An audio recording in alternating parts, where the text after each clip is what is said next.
Informé. Cultivé. Rigoureux. Pour savoir et comprendre. Mario Dumont. Bonjour tout le monde, bienvenue à Cube. 6 heures, on vous accueille comme chaque jour.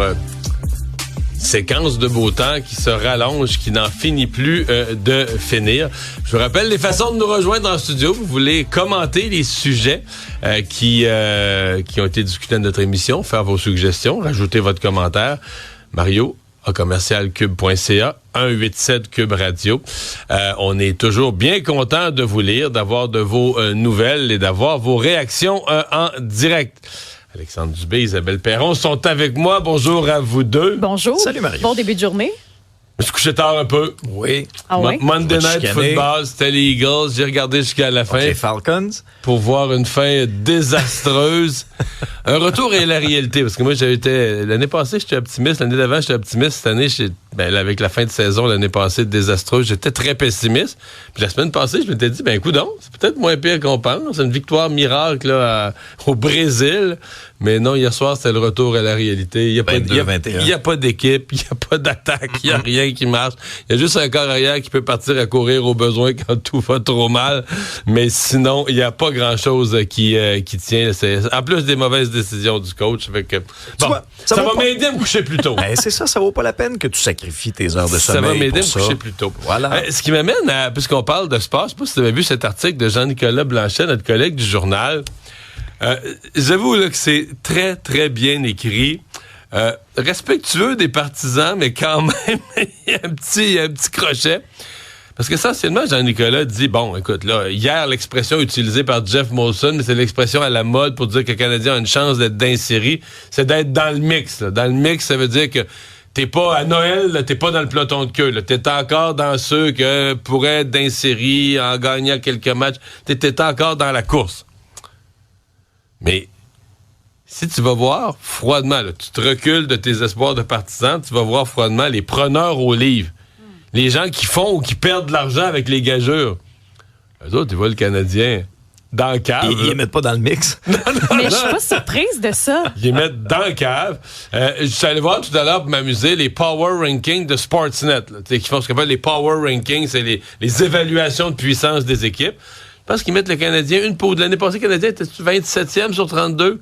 Là, il monte à 25e sur 32. Mais loin de toute place en série.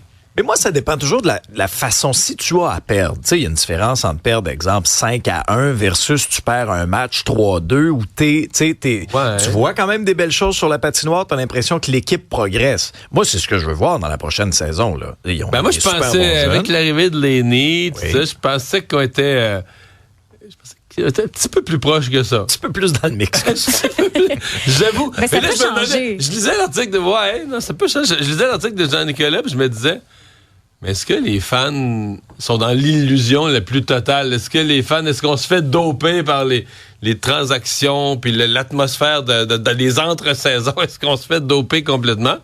Ou est-ce qu'on a raison d'y croire? Ouais, puis jusqu'où l'élastique de la patience va pouvoir être étiré chez les partisans du Canadien? Ça fait 3 années où c'est déjà 3 pourri. Faudrait qu'il y ait au moins quelque chose à se mettre sous la dent. Là. Même s'ils se rendent pas loin en série, il faudrait qu'il y ait un petit quelque chose, une première ronde, je sais pas. Mais l'année passée, on oublie, dans son article, Jean-Nicolas nous fait un peu la liste des gros problèmes du Canadien.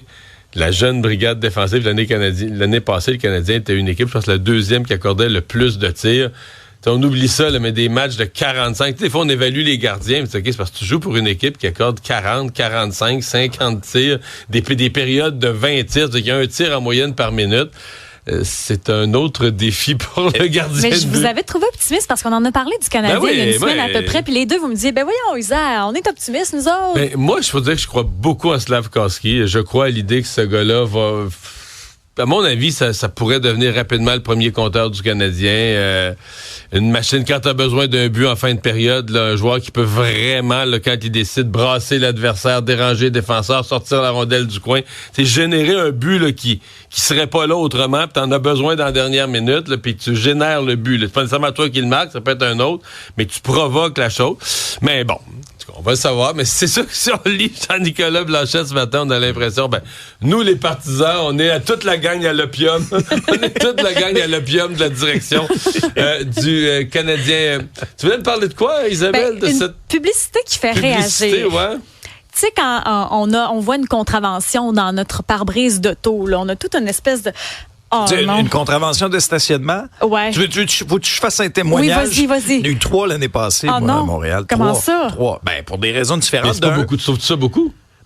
Pour quelqu'un qui vient souvent à Montréal, 3, c'est vraiment pas beaucoup. Là. Non, c'est ça. Si je calcule, mettons, moi, j'avais budgété Ah oui, ça. t'avais un budget il faut un budget ticket, c'est sûr. Mais si je compare, par exemple, à un stationnement, si j'avais pris un abonnement mensuel, je m'en tire quand même à bon compte avec mes 3 tickets de parking. Mais moi, c'est surtout à quel point la signalisation est pas claire à Montréal. Là. Sincèrement, ça, c'est vrai. Là, on rit de nous. Là. Ça, c'est vrai. Puis là, après ça, tu penses que t'es bien stationné. Là, tu vas travailler. Là, tu reviens. Là, il y a un paquet de cons orange. Il y a des pancartes no parking qui se sont rajoutées pendant le 2 heures que t'étais pas là. Puis là, tu te dis, est-ce que mon camion va être remorqué ou quoi que ce soit? C'est le stress aussi avec lequel ça... Je vais vous dire à quel point ici, on est bien. J'adore ça, c'est rare. Non, mais avec un grand stationnement, c'est merveilleux. C'est drôle parce que ma fille, je t'en donne la parole après. C'est ton histoire. Non, mais ma fille était revenue, qui était un peu insécure, était revenue à la maison, elle a commencé à venir à Montréal Plus avec son véhicule. Puis là, elle dit, écoute, je pense... Je suis vraiment pas compétente. J'ai tellement de misère avec les panneaux de signalisation. Puis elle prenait tout le blâme sur elle. Elle dit, pourtant? Elle dit, je sais pas, moi, je suis pas bonne dans ces affaires-là. Là, là j'étais comme, pauvre toi. C'est pas toi qui es à blâmer.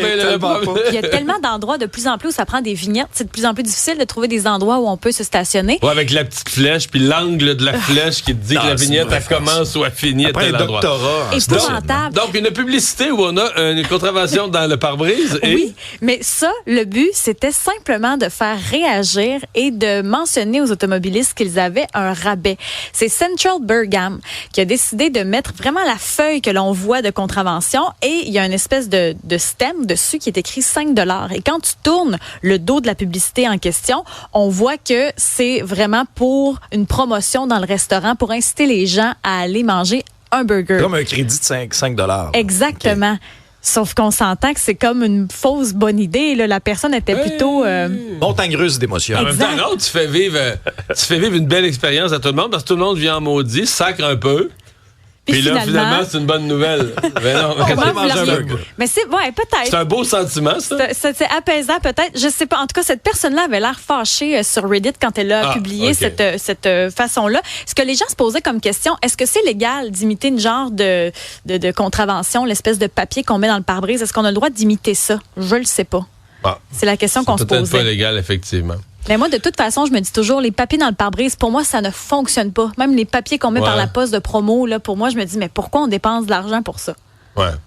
Il y a un organisateur, dans une de mes campagnes électorales, il y a un organisateur qui avait voulu faire le dépliant de la dernière minute, là, qui pourrait peut-être faire basculer. Remarque, on gagnait déjà à cette date-là, mais initiative de dernière minute, le type le fait lui-même, à l'imprimerie, paye pas trop cher, donc avec une encre bleue, un peu cheap. Ça déteint. Non, c'est pas ça du tout, c'est que une encre bleue un peu cheap et la distribution se fait, puis genre dans l'heure qui suit, la pluie s'amorce. Non. Fait que tout le monde se retrouve avec du bleu, un peu d'étain. Puis ça tache les vêtements, ça aussi, quand tu Ouais, mais ça tache les doigts, les vêtements, à la limite un peu le bas du pare-brise. Tu vois qu'ils se rongent les ongles parce qu'il y en a un peu autour de la bouche. Ouais, là, c'est pas une bonne façon de se faire des amis. Une autre vision de l'actualité.